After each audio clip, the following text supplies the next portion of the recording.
तो पिछली बार हमने मेथड ऑफ इमेजेस की बात की थी और उसका जो प्रोसेस है, उसकी जो थियरी है, उसकी हमने चर्चा की थी। अगर हमारे पास कुछ चार्ज डिस्ट्रीब्यूशन है, साधारणतः हम सिंपल चार्ज डिस्ट्रीब्यूशन से शुरू करते हैं, तो कुछ चार्जेस हैं हमारे पास Q1, Q2, ज़रूरी नहीं कि डिस्क्रीट हों, कंटिन्यूस भी हो सकते हैं, कोई भी चार्ज डिस्ट्रीब्यूशन हो सकता है। और उसके कारण से, उन चार्जेस के कारण से हम एक इक्वी पोटेंशियल सरफेस खोज पाते हैं। मान लीजिए कि जिस सरफेस पे पोटेंशियल सभी जगह पे बराबर है, और इस तरह का अगर हमें कोई एक पोटेंशियल मिलता है, एक सरफेस मिलता है, इक्वी पोटेंशियल सरफेस,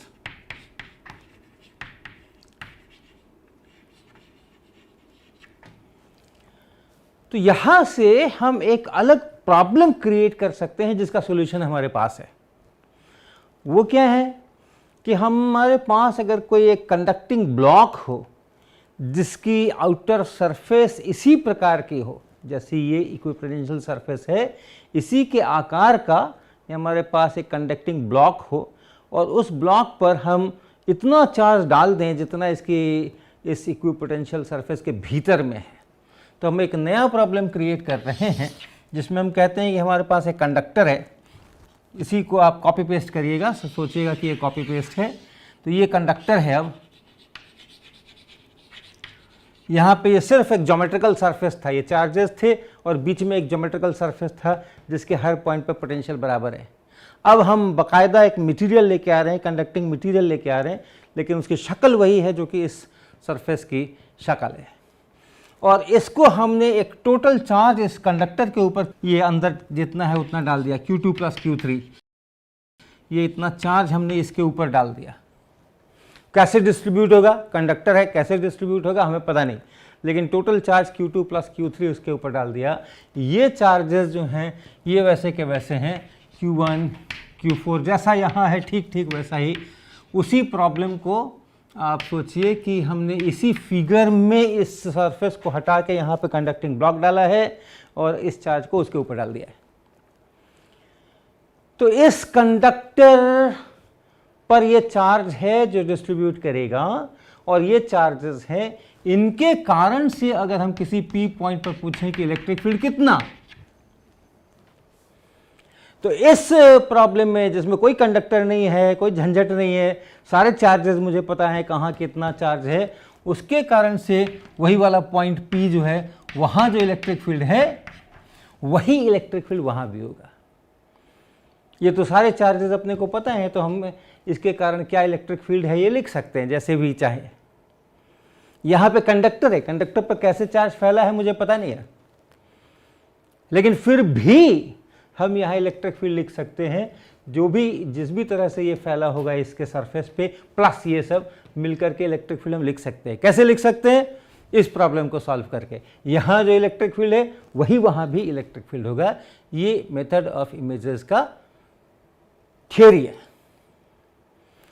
और इसका उपयोग करके हम इस तरह के कई प्रॉब्लम्स पहले क्रिएट कर सकते हैं और फिर उसके सॉल्यूशन बता सकते हैं। और एक उदाहरण हमने शुरू किया था कि अगर हमारे पास दो पॉइंट चार्जेस हैं, एक पॉइंट चार्ज Q है प्लस Q और दूसरा पॉइंट चार्ज माइनस Q है, और इसको हम Z एक्सिस बोल दें, इसको ओरिजिन बोल दें, ये हमारा सरफेस है, ये Z is equal to 0 XY plane है ये, और यहाँ से ऊपर इस जगह पे ये 0 0 D पे ये है और 0 0 माइनस D पर ये है। ये दो चार्जेस है। यहाँ से हम शुरू करते हैं, यहाँ अभी प्रॉब्लम बताया नहीं है, यहाँ से हम शुरू करते हैं। अगर हम ये दो चार्जेस लेके शुरू करें और उसके इक्विपोटेंशियल सरफेसेस ढूंढें तो मिल सकते हैं अपने को आसानी से कि जहाँ पोटेंशियल सभी एक हों उस प्रकार के सरफेस।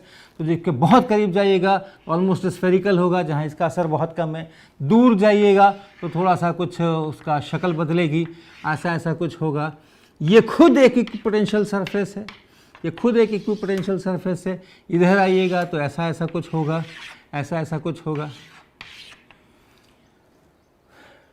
इसमें से कोई भी इक्विपोटेंशियल सरफेस जिसका इक्वेशन हम लिख सकते हैं, क्योंकि चार्जेस के कारण से पोटेंशियल कहाँ पर फिक्स्ड है, किस सरफेस के ऊपर, वो निकाल सकते हैं, बहुत आसानी से इक्वेशन लिख सकते हैं। और कोई भी पकड़ लें हम, जैसे ये पकड़ लें, तो अब चूंकि इक्वेशन पता है तो इसके सरफेस की आकृति पता है।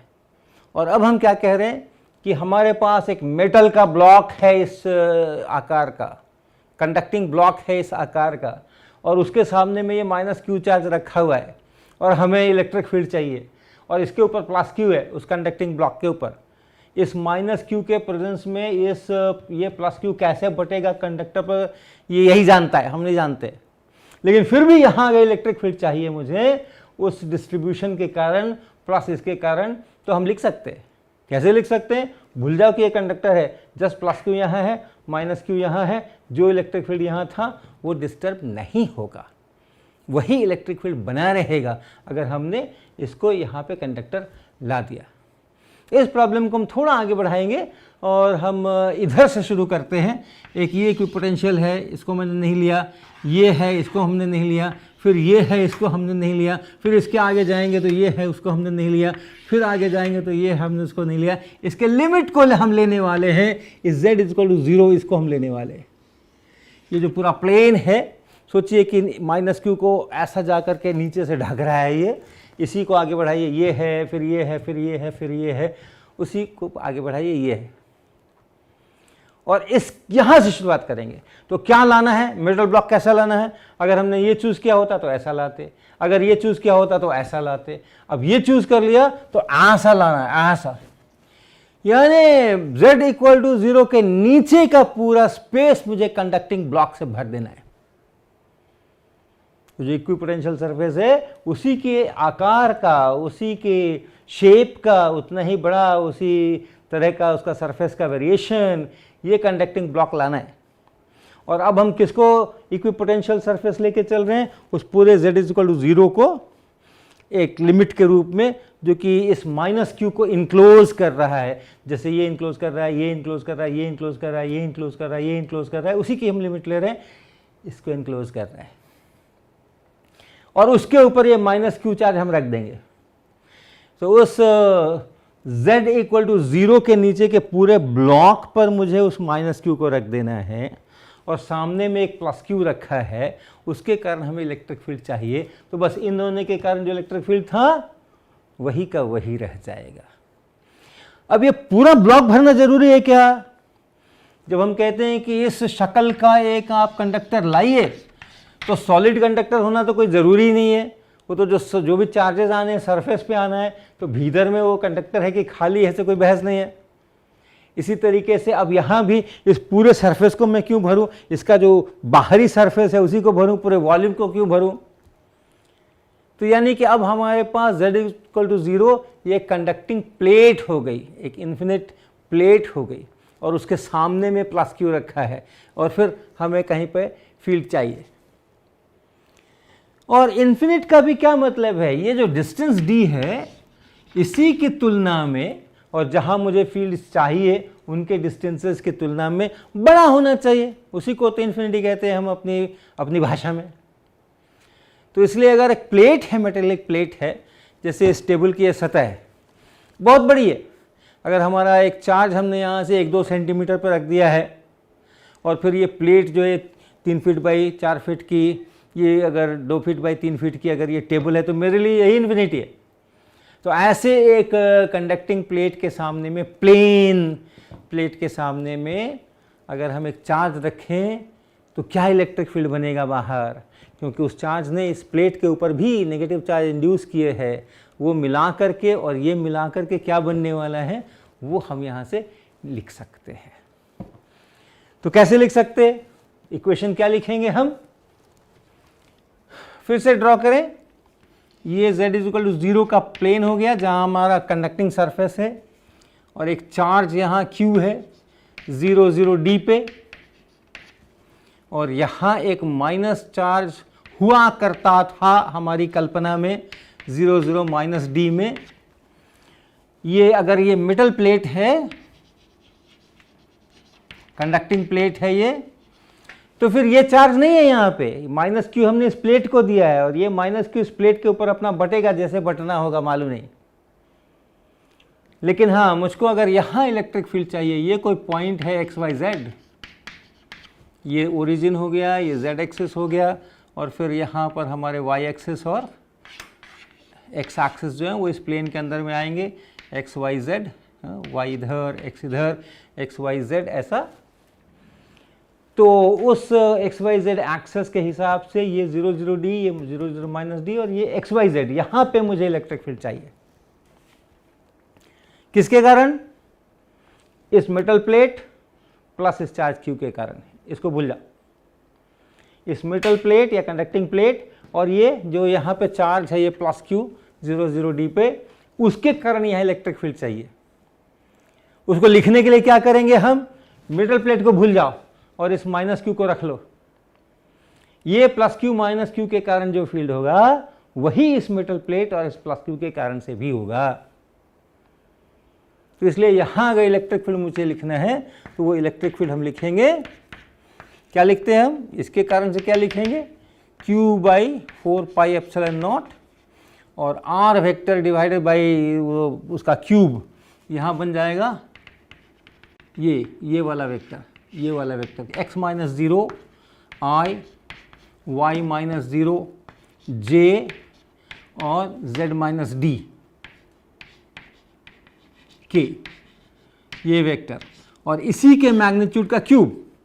तो इसका मैग्नीट्यूड का क्यूब करेंगे हम, तो x का स्क्वायर, y का स्क्वायर, z माइनस d का स्क्वायर और उसका पावर हाफ, और क्यूब करेंगे तो 3/2। याद है आपको? E इक्वल टू हम लोग लिखा करते थे q r minus r prime divided by 4 pi epsilon not mod r minus r prime का क्यूब। ये एक चार्ज के, सिंगल चार्ज के कारण से, ये एक सिंगल चार्ज के कारण से। कहाँ पे चार्ज है? r प्राइम पे, ये r प्राइम वेक्टर पे चार्ज है, ये यहाँ पे q है। और फील्ड कहाँ लिखना है मुझे? तो यहाँ लिखना है, ये r वेक्टर है, ये r वेक्टर है, ये हम यहाँ पे फील्ड चाहिए मुझे, ये फील्ड पॉइंट है।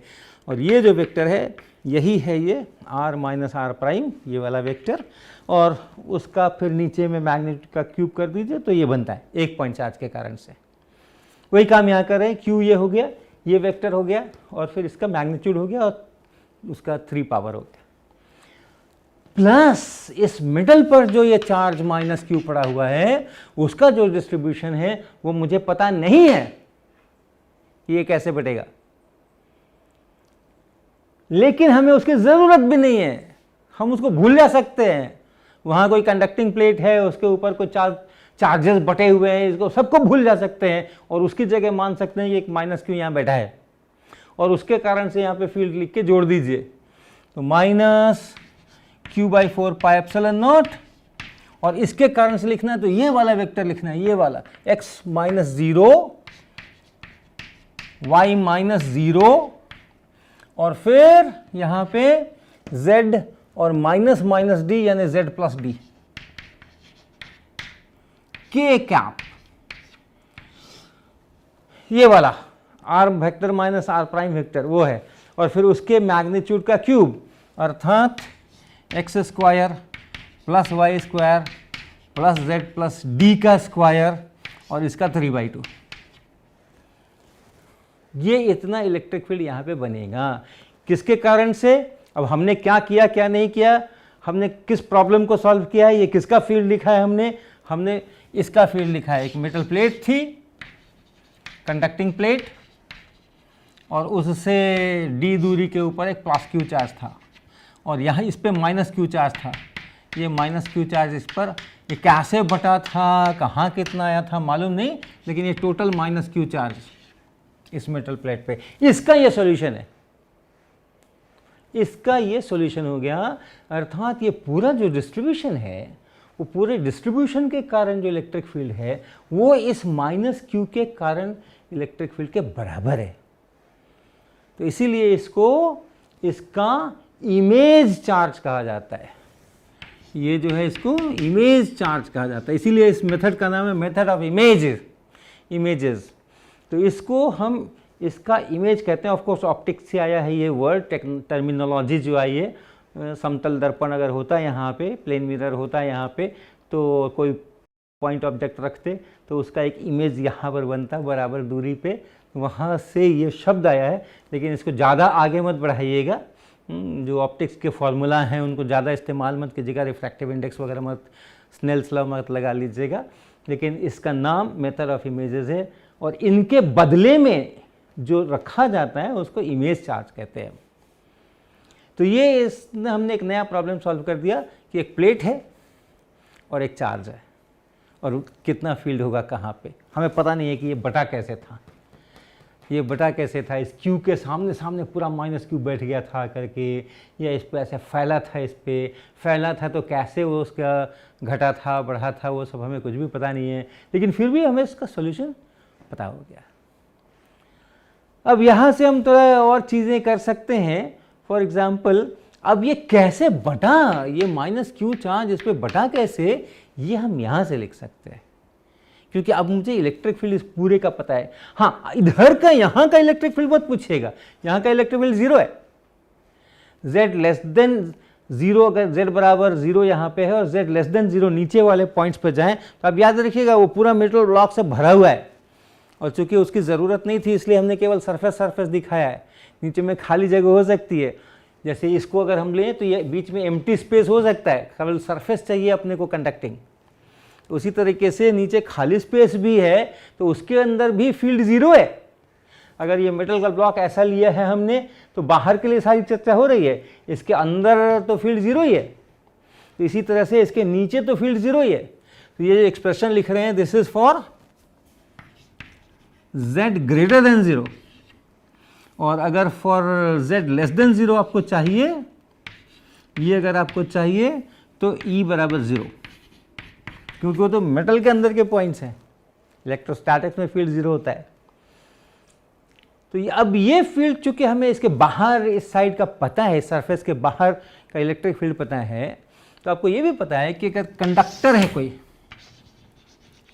आपको ये भी पता है कि अगर कोई कंडक्टर है किसी भी शक्ल का और उसका आप एक छोटा सा एरिया लीजिए, एक पॉइंट लीजिए, और उस पॉइंट पर आप सरफेस चार्ज डेंसिटी पूछिए सिग्मा, यानी छोटा सा एरिया लीजिए, छोटे से एरिया पर कितना चार्ज है उसको एरिया से भाग लगाइए तो यहाँ की सरफेस चार्ज डेंसिटी मिलेगी, और वो है ये।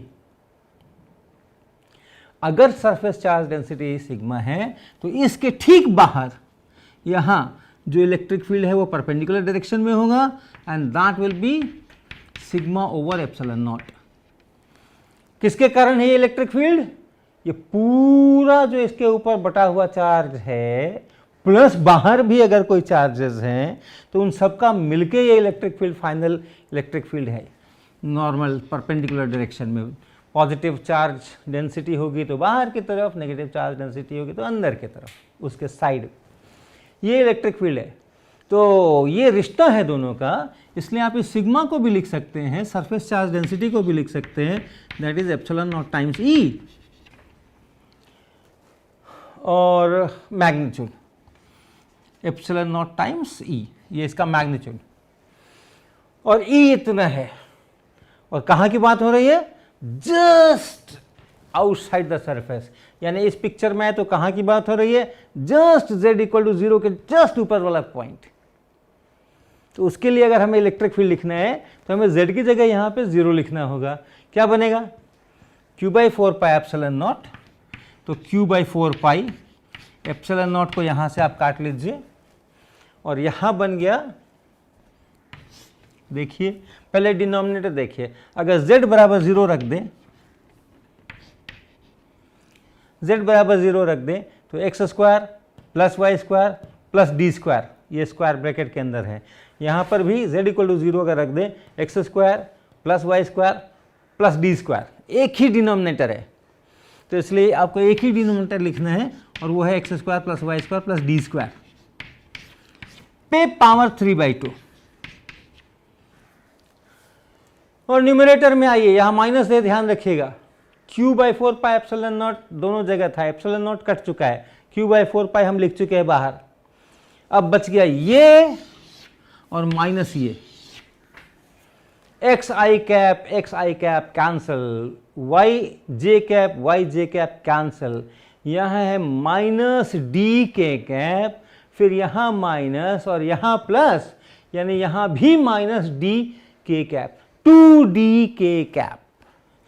तो ये बचा यहाँ पे 2d के कैप, और चूंकि हमें केवल मैग्नीट्यूड चाहिए इसलिए के कैप की भी ज़रूरत नहीं है। क्या निकाल लिया हमने? ये क्या निकाल लिया हमने?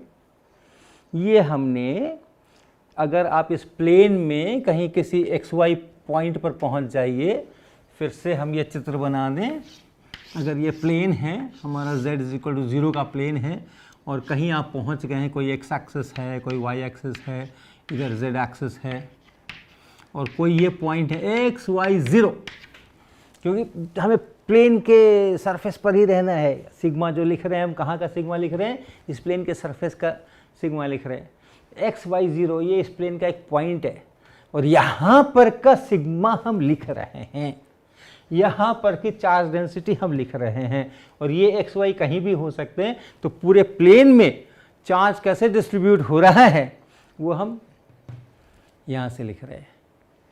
तो अगर एक Q चार्ज को एक मेटल प्लेट के सामने रख दें और मेटल प्लेट को -Q चार्ज दे दें, तो वो -Q चार्ज ऐसे बटेगा, ये ऐसे बटेगा। ये x² + y² क्या है? ये इस ओरिजिन से और इस पॉइंट की दूरी है, ये इसको आप a लिख सकते हैं। ये a √(x² + y²), क्योंकि ये इस प्लेन का है, एक्स वाई एक्सेस हो गए, एक्स और वाई कोऑर्डिनेट्स हो गए, तो x² + y² बराबर डिस्टेंस स्क्वायर। इस डिस्टेंस को अगर आप a लिख दीजिए तो ये बना QD बाई 2π और a² + d² पावर 3/2। और आप चेक करके देखिए, सरफेस चार्ज डेंसिटी में दे रहा हूं यहां, अगर आप इसको इस पूरे प्लेन पे इंटीग्रेट करके टोटल चार्ज देखना चाहते हैं इस सरफेस पे, +Q के सामने जो सरफेस है उस सरफेस पे अगर आप देखना चाहते हैं तो आप देख सकते हैं। आपको क्या करना होगा? आपको इंटीग्रेट करना पड़ेगा। जो इस पर चार्ज है, charge on the surface z=0, ये जो ऊपर वाली सरफेस है, इस मेटल प्लेट की जो ऊपर वाली सरफेस है उस पे चार्ज कैसे लिखेंगे हम? सिग्मा और इनटू r और dr r/d²। सो r dr d²। ये क्या लिखा हमने? ये क्या लिख दिया हमने? एरिया एलिमेंट लिखा। अब हम 2 डिमेंशन में पोलर कोऑर्डिनेट्स इस्तेमाल कर रहे हैं, प्लेन पोलर कोऑर्डिनेट्स। तो r d² एक साइड, dr दूसरा साइड, ये एरिया बन गया, और इनटू सिग्मा ये उस छोटे एरिया का चार्ज बन गया। और इसको अगर आप इंटीग्रेट कर दीजिए, theta going from 0 to 2π and r going from 0 to ∞, पूरे सरफेस पे मैंने इंटीग्रेट कर दिया। और आप इंटीग्रेट करके देख लीजिए कि this is -Q। Total charge -Q ही है जो इस तरीके से डिस्ट्रीब्यूट हुआ है, इस सिग्मा के अनुसार डिस्ट्रीब्यूट हुआ है। तो सबसे ज्यादा चार्ज डेंसिटी कहां है? D तो फिक्स है, A जो है वो उस ओरिजिन से डिस्टेंस है, इस ओरिजिन से डिस्टेंस है, यहां से डिस्टेंस है, अलग अलग पॉइंट्स के डिस्टेंसेस हैं। तो A दूरी के जो पॉइंट्स होंगे, यानी ये जो एक सर्कल बनेगा A रेडियस का, यहां जो चार्ज डेंसिटी है वो सिग्मा है। और सबसे मैक्सिमम चार्ज डेंसिटी कहां होगी? जब A = 0 लीजिएगा, इसके ठीक नीचे। और वो कितनी होगी? वो चार्ज डेंसिटी अगर आप लिखना चाहते हैं तो मैक्सिमम चार्ज डेंसिटी कहां होगी? ये अगर मेटल प्लेट है तो उसके ठीक नीचे का जो पॉइंट है, ये +Q अगर यहाँ रखा है तो इसके ठीक नीचे का जो पॉइंट है, वहाँ पर जो चार्ज डेंसिटी है, A को 0 रख दीजिए आप, तो क्या बना? Q / 2π, A को 0 रख दीजिए, D पे पावर 3 बना, एक यहाँ से कटा, d²। Q / 2π d², charge divided by area, ये एरिया का डायमेंशन दिख रहा होगा आपको, ये है यहाँ पर की चार्ज डेंसिटी जो मैक्सिमम है। तो यहाँ पे ये नेगेटिव चार्ज डेंसिटी यहाँ पर मैक्सिमम है। जैसे जैसे आप दूर जाएंगे वैसे वैसे ये चार्ज डेंसिटी घटती जाएगी, जैसे जैसे आप दूर जाएंगे चार्ज डेंसिटी घटती जाएगी, और एक्सप्रेशन आपके पास में है, और टोटल मिलकर के -q है। अब कल्पना कीजिए कि हमने एक न्यूट्रल प्लेट ली है, एक न्यूट्रल प्लेट ली है, उस पर हमने -q नहीं डाला और उसके सामने हम ये +q चार्ज उठा करके ले आए हैं, तो कैसा चार्ज डिस्ट्रीब्यूशन होगा? अभी जो आपने यहाँ लिखा है वो है जबकि हमने इस प्लेट पे -q डाल दिया, वो -q कैसे डिस्ट्रीब्यूट होगा वो यहाँ पर है इस सरफेस के ऊपर। लेकिन अगर हमने -q नहीं डाला, एक न्यूट्रल प्लेट के सामने में +q लाए हैं, तो क्या होगा? तो आम धारणा है कि इस +q के कारण से -q चार्ज यहाँ पर अपीयर करेगा और +q चार्ज यहाँ पर अपीयर करेगा, क्योंकि प्लेट न्यूट्रल है। तो देखिए धारणा कितनी सही है कितनी गलत है। हम ऐसा करते हैं कि हम इसमें दो भाग करते हैं। एक तो यही डिस्ट्रीब्यूशन रहने देते हैं, ये जो डिस्ट्रीब्यूशन है जो सिग्मा बराबर q/2π a² + d² 3/2 है, ये डिस्ट्रीब्यूशन रहने देते हैं टॉप सरफेस पे। इस टॉप सरफेस पे हमारा जो डिस्ट्रीब्यूशन है नेगेटिव चार्ज का वो इतना है। नेगेटिव चार्जेस यहाँ पर हमने लिखे हैं, ये प्लस चार्ज लिया है तो यहाँ पे माइनस चार्जेस सारे आएंगे, और वो -q है तो ये सारा माइनस चार्जेस है यहाँ पे।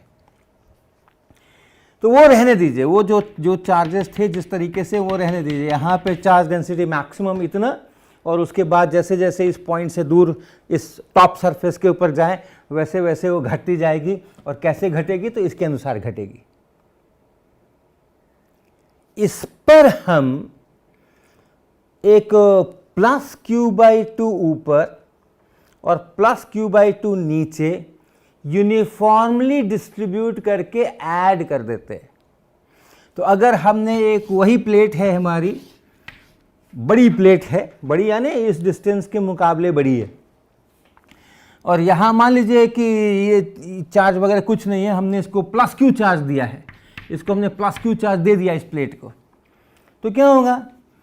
+q/2 इधर और +q/2 इधर, और बराबर बराबर बढ़ जाएंगे। इसकी थिकनेस को मैं अभी नेगलेक्ट कर रहा हूँ, एंड इफेक्ट नेगलेक्ट कर रहा हूँ क्योंकि बड़ी प्लेट है। तो +q/2 यहाँ और +q/2 यहाँ, दोनों तरफ ऐसा बराबर बराबर यूनिफॉर्मली डिस्ट्रीब्यूट हो जाएंगे, क्योंकि यही डिस्ट्रीब्यूशन है जो इंश्योर करेगा कि अंदर के हर पॉइंट पे E = 0 चाहिए। अंदर के हर पॉइंट पे E = 0 लाना है, और total q charge +q charge को अगर डिस्ट्रीब्यूट करना है तो ये एक डिस्ट्रीब्यूशन दिख रहा है, जिसके कारण से कि जो फील्ड है यहाँ पे, इसके कारण इधर, इसके कारण इधर, मिलाकर के 0।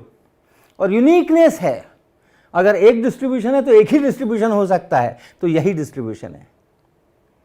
दूसरी तरफ अगर यहाँ पे -q चार्ज है, इस प्लेट के ऊपर -q चार्ज है, और वो ऐसे बटा है, ऐसे बटा है, और सामने में एक +q रखा हुआ है, ये दोनों मिलकर के इन सब जगह पे E = 0 बना रहे हैं। यहाँ पर सब मिलकर के E = 0 बना रहे हैं। कंडक्टर के अंदर में E = 0 होना चाहिए, इसीलिए ये ऐसा डिस्ट्रीब्यूशन आया है जो हमने सारा सब कुछ खेल रचाया है। अब ये डिस्ट्रीब्यूशन अगर अंदर में हर जगह पे E = 0 ला सकता है, और +q यहाँ, और फिर ये डिस्ट्रीब्यूशन नेगेटिव चार्ज का ये डिस्ट्रीब्यूशन यहाँ, ये अगर अंदर में E = 0 ला सकता है, तो आप अब कल्पना कीजिए कि इन दोनों को मिला दीजिए, इन दोनों को मिला दीजिए।